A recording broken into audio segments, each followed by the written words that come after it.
Good morning बेटा। हम vector कर रहे थे।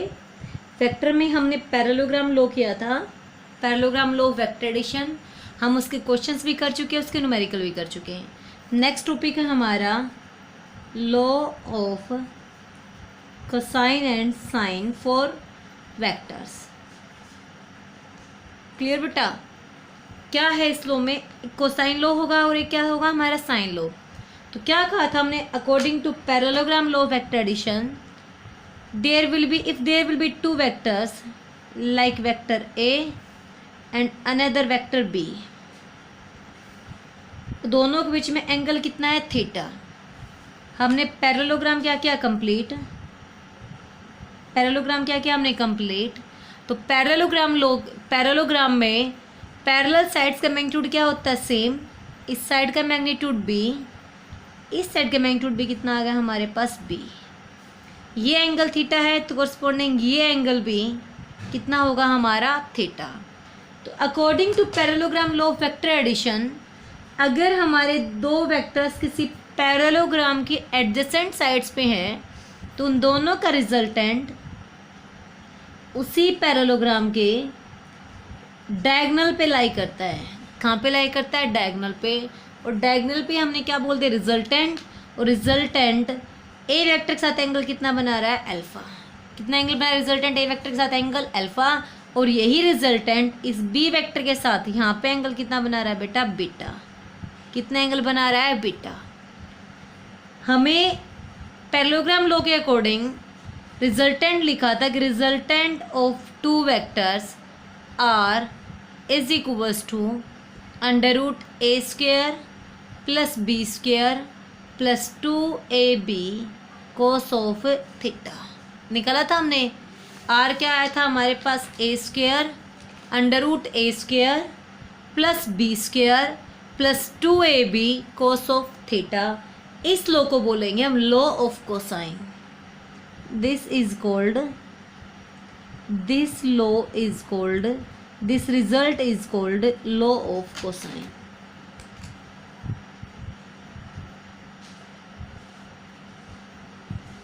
This is called law of cosine. अब हमें क्या निकालना है? Sine law. उसके लिए हम कुछ इसमें अजम्पशंस लेंगे बेटा।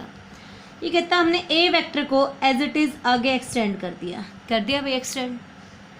बी वेक्टर्स के टर्मिनल पॉइंट से नॉर्मल डाल दिया। क्या डाल दिया हमने? नॉर्मल। ये एंगल कितना है हमारा? 90 डिग्री। ये ए और बी के बीच में थीटा था, so this angle is also theta. ये एंगल भी कितना हो गया हमारे पास? थीटा। तो हमने ट्रायंगल के नाम रखे ओ ए बी सी। क्या नाम रखे हमने? O A B C. In triangle A B और C, in triangle A C B. कैसे ट्रायंगल है? राइट एंगल ट्रायंगल है। A C upon A B या बी सी बी या B C upon A B. तो यहाँ से हम अगर बी सी की वैल्यू निकाल लें, B C upon A B. B C क्या है हमारे पास? परपेंडिकुलर। एंगल के सामने क्या होता है? परपेंडिकुलर। 90 के सामने हाइपोटेन्यूज। तो क्या होता है? Perpendicular upon hypotenuse is sine theta. कितना आ गया हमारे पास? Sine theta. तो कितनी वैल्यू आई हमारे पास बेटा बी सी की? B C is equals to A B sine theta. और ए बी कितना है? बी के इक्वल मैग्नीट्यूड रखता है। ए बी साइन थीटा और ए बी का मैग्नीट्यूड कितना है? B. So B C is equals to B sine of theta. कितनी वैल्यू आ गई बी सी की? B sine of theta. अब हमने बात की इन ट्रायंगल ओ सी बी।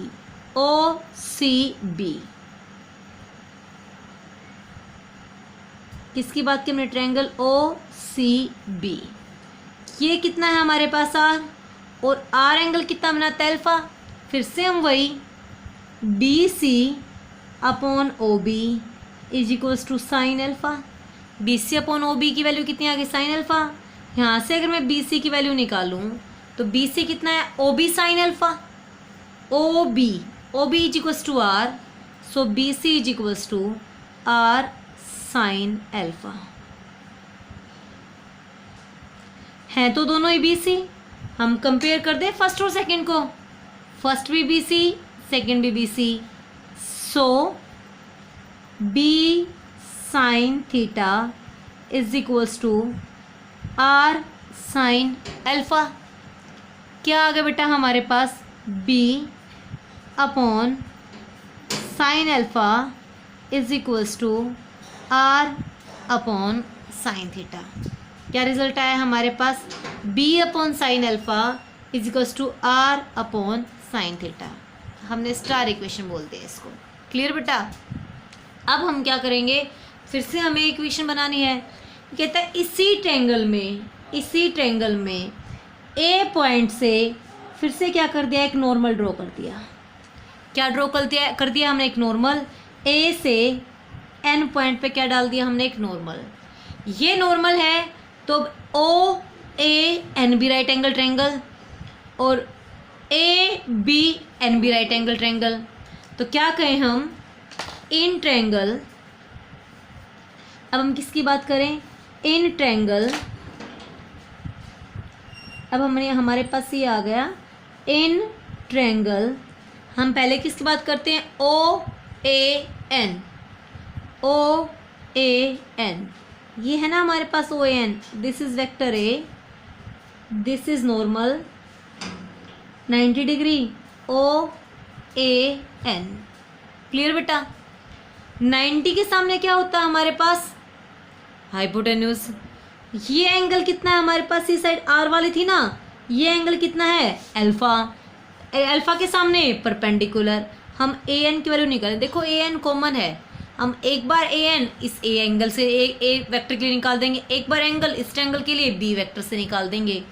तो क्या आया हमारे पास, in triangle O A N upon O A N perpendicular, O A hypotenuse, कितना आ गया बेटा हमारे पास, sine alpha. From here A N is equals to O A sine alpha. A N is equals to O A की value कितनी है, vector A के मैग्नीट्यूड के equal, that is A sine of alpha. किसकी value आ गई हमारे पास, ए एन की। क्लियर बेटा। अब हम चलते हैं in triangle A N B, in triangle A N B, फिर से वही ए एन। अब देखो एक बार यहाँ पे एंगल क्या है, बीटा के सामने परपेंडिकुलर, 90 के सामने बी वेक्टर का मैग्नीट्यूड हाइपोटेन्यूज। तो A N upon A B, A N perpendicular, 90 के सामने ये हमारे हाइपोटेन्यूज। तो क्या कहें हम, परपेंडिकुलर अपॉन हाइपोटेन्यूज, क्या आ गया हमारे पास, साइन, और इस ट्रायंगल का एंगल कितना है, बीटा। तो यहाँ से फिर से हमने क्या निकाल दिया, ए एन, कितना आया, A B sine beta, A B का मैग्नीट्यूड बी के इक्वल, सो ए एन क्या आ गया हमारे पास, बी साइन ऑफ बीटा। कितना आ गया हमारे पास, बी साइन ऑफ बीटा। हैं तो दोनों ए एन। फिर से हम कंपेयर करवाएं तो क्या आया हमारे पास, A sine alpha is equals to B sine beta.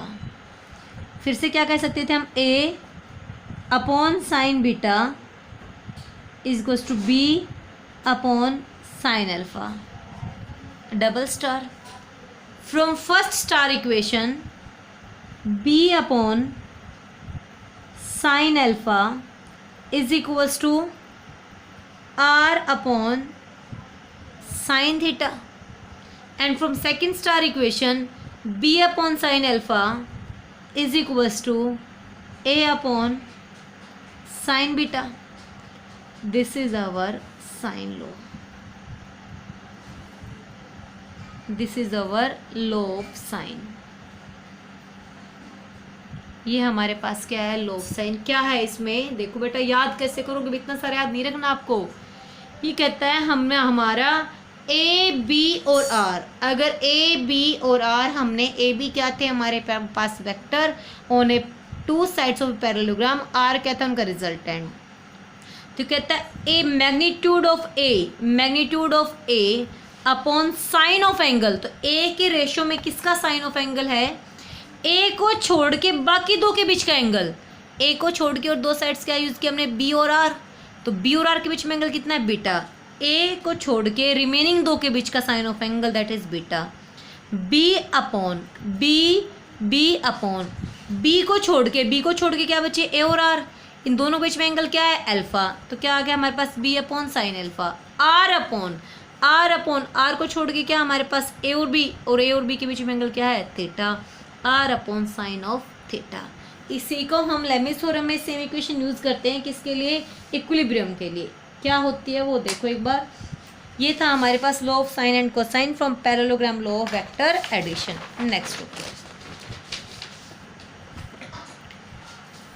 Next topic है हमारा condition for zero resultant vector. मैं आपको पहले बता चुकी हूँ वैसे ये condition for zero resultant vector. मैंने आपको बताया था बेटा, एक अकेले वेक्टर का मैग्नीट्यूड अगर मैग्नीट्यूड है, जीरो वेक्टर नहीं है तो कभी जीरो हो नहीं सकता। दो वेक्टर्स का रिजल्टेंट जीरो कब होगा, जब वो दोनों वेक्टर्स क्या हो, इक्वल मैग्नीट्यूड रखते हो और अपोजिट डायरेक्शन में सेम पॉइंट पे एक्ट करें, तो हमारे पास रिजल्टेंट क्या हो जाएगा are zero vector.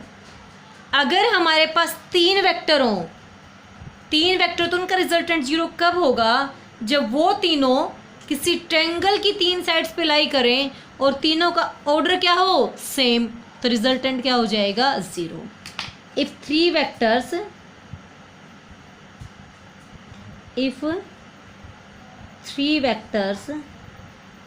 lies on three sides of a triangle, three sides of a triangle in same order,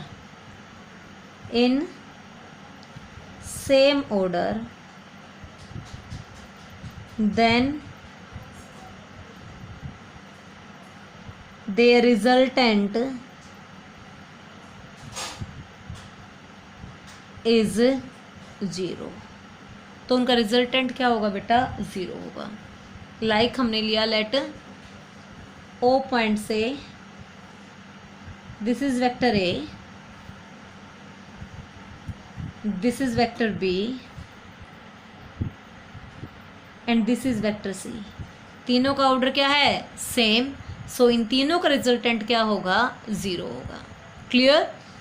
यहीं से हमारे पास एक और पॉइंट आता है, क्या कहते हैं हम, कि अगर हम n वेक्टर्स हों और उन सब को सेम ऑर्डर में ज्वाइन करें और वो एक क्लोज पॉलीगन बना दे, क्या बना दे, वो क्लोज पॉलीगन बना दे, तो ऑब्जेक्ट जिस ऑब्जेक्ट पे लाई करे थे वो ऑब्जेक्ट किस में आ जाएगा, इक्विलिब्रियम में आ जाएगा। क्लियर। इफ दीज फोर्सेस बोल दो, वेक्टर्स बोल दो, अगर सपोज करो सारे क्या होते हैं हमारे पास फोर्सेस होते, किसी पॉइंट पे क्या कर रहे होते, एक्ट कर रहे होते, तो हमारा ऑब्जेक्ट क्या आ जाता, इक्विलिब्रियम में आ जाता। If these vectors acting at a point, acting at a object, और इन सब का रिजल्टेंट क्या है जीरो, देन द ऑब्जेक्ट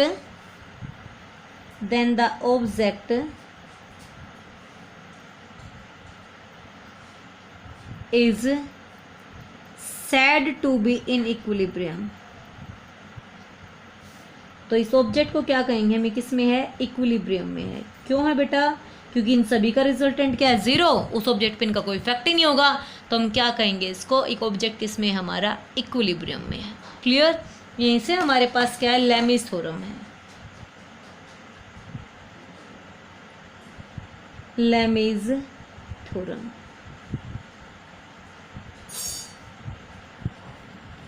क्या कहती है आपको लेमिस थ्योरम, इट स्टेट्स, यही कहती है कि three forces acting at a point, in same order can represent on a three sides of triangle, then the point is in equilibrium. point किस में आ जाएगा? हमारा equilibrium में आ जाएगा. It states that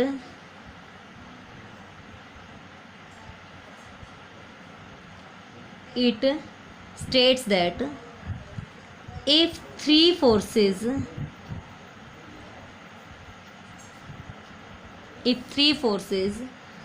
acting at a point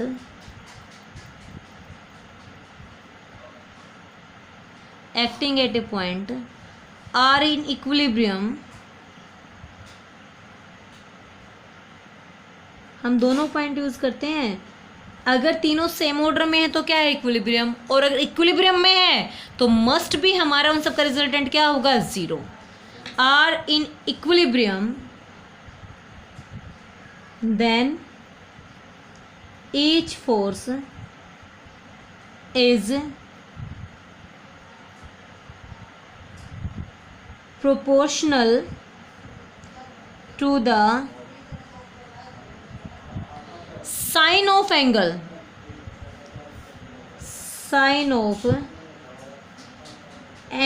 between the other two forces.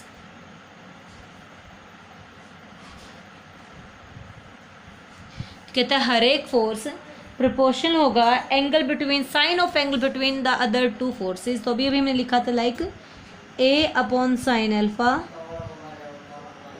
B upon sine beta is equals to C upon sine gamma. Alpha beta gamma क्या है? हमारे पास फोर्सेस हैं रिमेनिंग टू साइड्स के बीच में. तो कैसे अरेंज हो रखे होंगे? लाइक यहाँ पे ये तीनों फोर्सेस, सपोज करो ये हमारे पास क्या है? Point of intersection. This is vector A, this is vector A, जैसे यहाँ पे दिखाया था मैंने आपको. This is vector A, this is vector B, this is line of action of vector B, C vector, and this is vector C. ये point किस में है? इक्विलिब्रियम में. This point is in equilibrium. ये पॉइंट क्या है? हमारा equilibrium में है. तो क्या कहें हम? एंगल क्या क्या होंगे?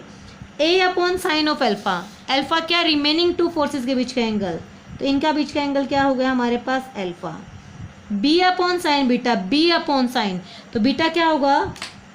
बी को छोड़ के बाकी रिमेनिंग के बीच का एंगल क्या होगा हमारे पास? Beta. And C upon sine gamma, C को छोड़ के तो ये जो एंगल होगा ये हमारे पास क्या होगा? गामा. अगर हमारा कब होती कंडीशन? सिर्फ और सिर्फ तब होती बेटा जब इक्विलिब्रियम हो. देखो दोनों पॉइंट रेसिप्रोकल है. अगर ये पॉइंट इक्विलिब्रियम में है तो साइन ऑफ रेसिप्रोकल अप्लाई होगा, और अगर साइन ऑफ रेसिप्रोकल अप्लाई हो रहा है तो पॉइंट किस में है? इक्विलिब्रियम में. इस थ्योरम को क्या बोलते हैं हम? लेमेज थ्योरम. अगर आपके पास इक्विलिब्रियम के क्वेश्चन आ जाएं तो हम उसको इसकी हेल्प से क्या करते हैं बेटा? सोल्व करते हैं. A upon sine of alpha, alpha is angle between remaining two forces. ये ए है तो रिमेनिंग टू फोर्सेस क्या हुए? बी और सी. तो बी और सी के बीच में एंगल क्या हो गया? Alpha is equals to B upon sine of angle between remaining two forces. तो बी को छोड़ के रिमेनिंग टू फोर्सेस ये हुए हमारे पास, इनके बीच का एंगल क्या हो गया बेटा? और सी के लिए रिमेनिंग एंगल क्या हो गया? गामा. अब मैं आपको ये वर्ड क्लियर कर रही हूँ इक्विलिब्रियम का मतलब क्या होता है. स्टार लगा के लिख रही हूँ बेटा मैं. इक्विलिब्रियम, इक्विलिब्रियम हमारा दो तरह से होता है. इक्विलिब्रियम हमारा क्या इक्विलिब्रियम क्या होता है? हमारा इक्विलिब्रियम दो तरह से होता है. कैसे कैसे? ये कहता है एक तो लीनियर इक्विलिब्रियम होता है, यानी कि उस पार्टिकल में कोई लीनियर मोशन नहीं होगा. फर्स्ट तो क्या होता है हमारे पास? Linear equilibrium.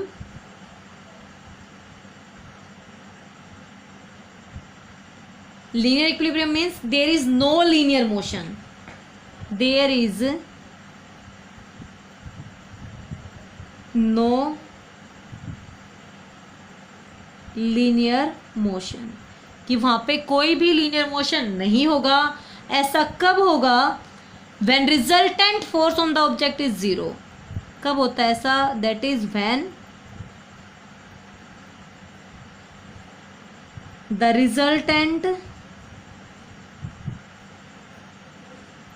Force is zero.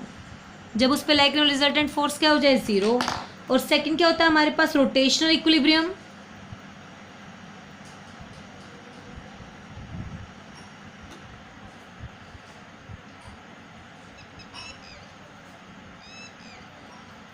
क्या होता है बेटा हमारे पास, रोटेशनल इक्विलिब्रियम। एफ नेट क्या होगा इस केस में, एफ नेट हमारा ज़ीरो रहेगा। रोटेशनल इक्विलिब्रियम तब होगा बेटा, कोई रोटेशनल मोशन नहीं होगा जब उन फोर्सेस के कारण जो टॉर्क होगा वो ज़ीरो हो जाए। When the torque due two forces, torque क्या होता है, turning effect of force. The torque due two forces is on A object is zero.